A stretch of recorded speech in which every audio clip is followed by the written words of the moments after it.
In the previous lecture, while talking about the front end and the back end, I mentioned simple and static and dynamic websites or applications a couple of times, but without really defining what they are.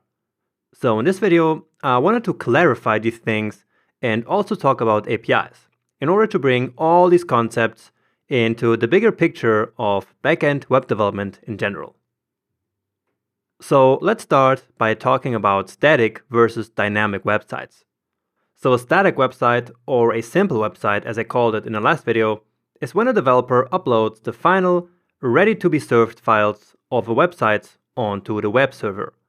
These files usually contain HTML, CSS, JavaScript, images, and more. And as I said, these are the exact files that the server will later send to the browser when the website is requested. The browser will then take these files and render them as they are.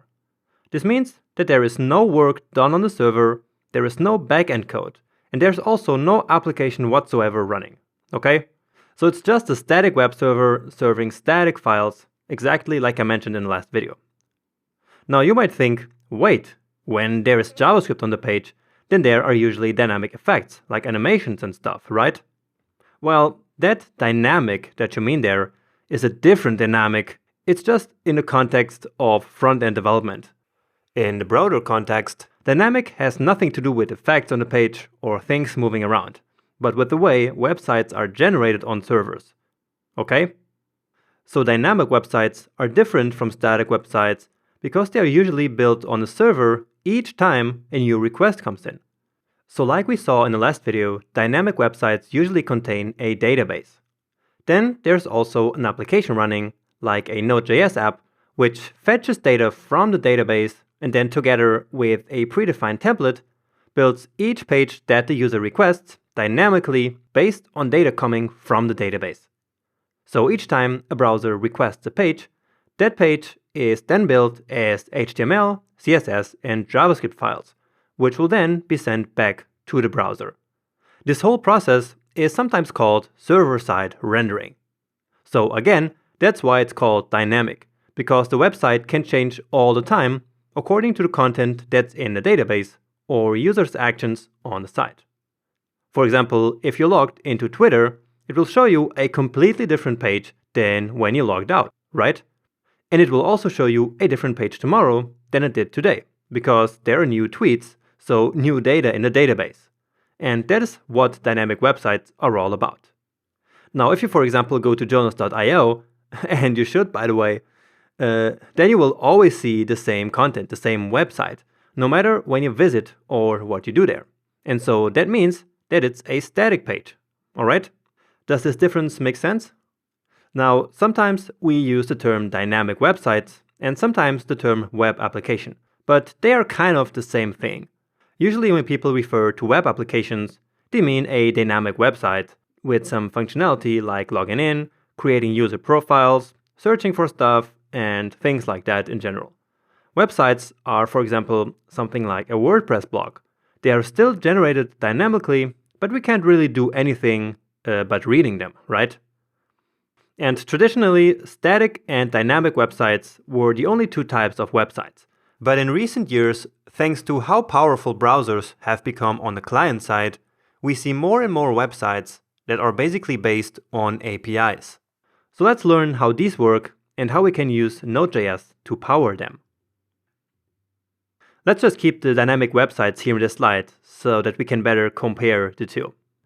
So just like with the dynamic websites, we have a database here, and we have an app that fetches data from the database each time a client makes a request. So in that sense, a API-powered website is actually quite similar to a dynamic website. So both work dynamically. Now, the big difference here is that with an API, we only send the data to the browser, usually in the JSON data format, and not the entire website. So again, just the data is sent to the client, and not the ready-to-be-displayed website. So no HTML, no CSS, only the JSON data, alright? So when building API-powered websites, there is always these two steps. Building an API and then consuming the API on the client side. And by the way, API stands for Application Programming Interface. And on a very high level, it's basically a piece of software that can be used by another piece of software to basically allow applications to talk to each other. And we will talk a bit more deeply about what an API actually is once we start building one. Anyway, now about the client side I just mentioned. So this is where the website is then actually assembled by plugging the data that we receive into some sort of templates, usually using some fancy front-end framework like React, Angular, or Vue. I'm not going to go into specifics here because that would be for a front-end course, but in very general terms, this is how it works. So you see that when building an API-powered website, the building phase of the website kind of moved from the backend to the front end, right?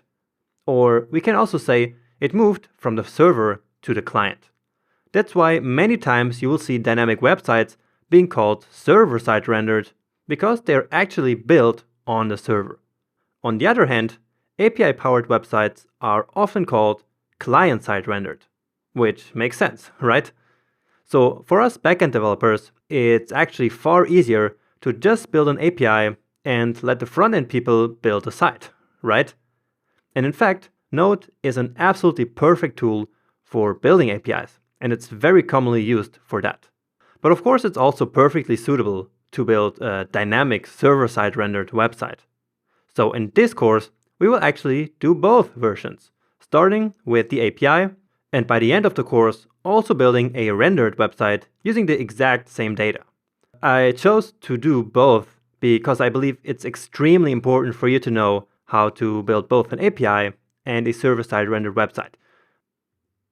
And now just to finish this video, I wanted to quickly mention that the APIs that we build with Node, or really any other language, can of course be consumed by other clients than just the browser, which is a huge advantage of building an API instead of a server-side rendered website. So let's say we build an example API on jonas.io/API/myCourseData. So whenever we hit that URL, the server will send back data about the web development courses that I am currently teaching. Now, so far, we only talked about requests coming from web browsers, but we could also request and then consume the exact same JSON data on a native iOS app, or an Android app, or even on desktop apps for the Mac or for Windows computers. The possibilities are really endless when we build an API, because we simply have one data source which can then be requested and used anywhere, not just browsers. That's kind of the problem when we build a normal dynamic website. We return HTML and CSS and JavaScript files, and only browsers can really understand these. So we're then trapped into that single platform. And that might not be a problem in many cases, but for complex products that require a lot of apps and websites and web apps, usually an API is always needed.